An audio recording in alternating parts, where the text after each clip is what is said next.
What is up, chefs, foodies, and students? Welcome to Everybody Knows. I'm Anders. I'm so glad you're here. Let's get started.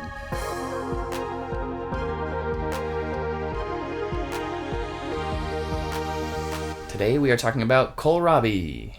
This ingredient comes originally from Northern Europe and is currently known in cuisines from Europe, India, China, several African cuisines.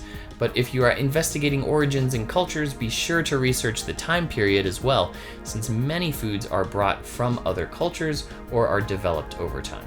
So kohlrabi is basically the swollen stem of one of the members of the broccoli family, cruciferous vegetables. And so if you are interested in growing or eating kohlrabi, an easy first step towards that is when you buy your broccoli, that long stem that you probably throw away, basically just peel that until you get to that nice soft center and give that a taste. See if you like that. If you like that, you're gonna like kohlrabi.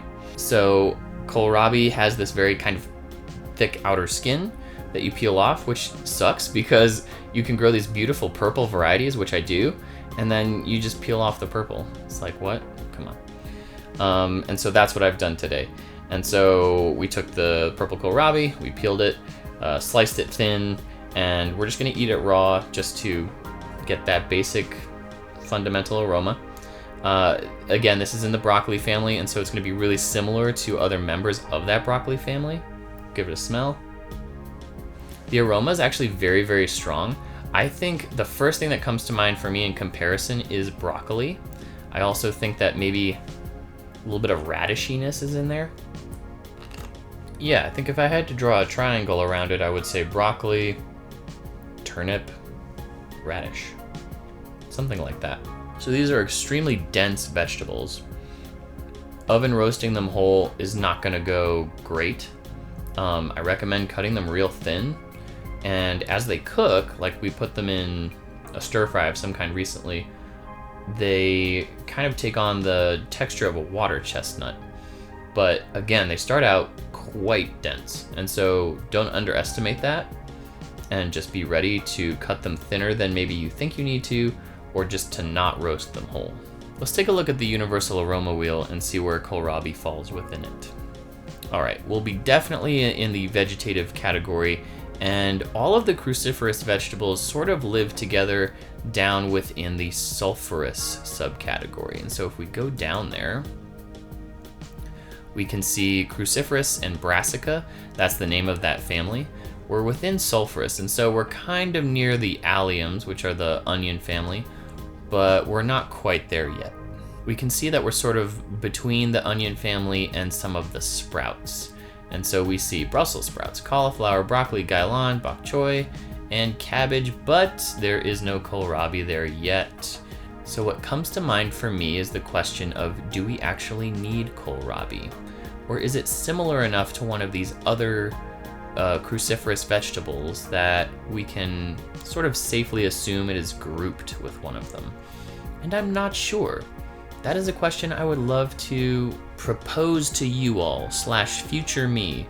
It's close enough to broccoli aroma-wise, but eating experience-wise, I start to get more of the radishy, turnipy kind of angle, and so it feels different enough from broccoli that it might get its own little niche in there. So the aroma of this is actually quite strong. When I chopped these up, the aroma sort of just like started to carry through the room. And so I would say just be aware that sulfurous kind of nature is gonna maybe give you a lot more flavor than you would anticipate. However, I think it's delicious. I think it goes really well in stir fries. I think it has a really nice sort of difference in its form so that it's not like an unopened flower bud or a leafy green or something else in the cruciferous vegetable family. So if you want that flavor with something that is like a very full-bodied plant part, kohlrabi is probably going to be the best. Let's take a quick look in the flavor Bible.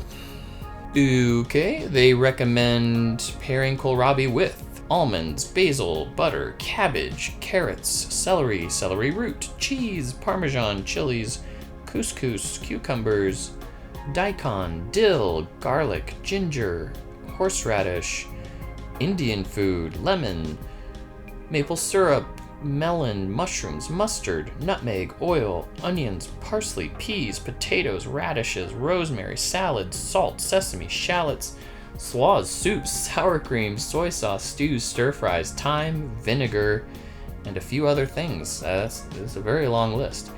So I think, again, as widespread as cruciferous vegetables or brassicas are, this helps get into that niche in a different physical form and texture. That about wraps it up. And here's what I want you to do. I want you to think about this ingredient as you cook or as you eat, as well as the words that we use to describe it. Have you used this ingredient successfully or in a way that you thought, yeah, that was so good? What was it? Do you like this aroma? Why or why not? And do you agree or disagree with what I've shared with you today? Any of the answers to those questions, please throw them in the comments. I would love to read them. I hope this video made sense and got you thinking about the aroma of kohlrabi. Thank you so much for watching. If you want to help me get an ingredient to feature in a video, please send me an email or private message. If you would like to join the food aroma nerdery, feel free to subscribe and you'll see all my latest videos. And if you would like a paper poster or a digital copy of the aroma wheel that I have built, go ahead and look in the description for links. Thanks so much. Bye.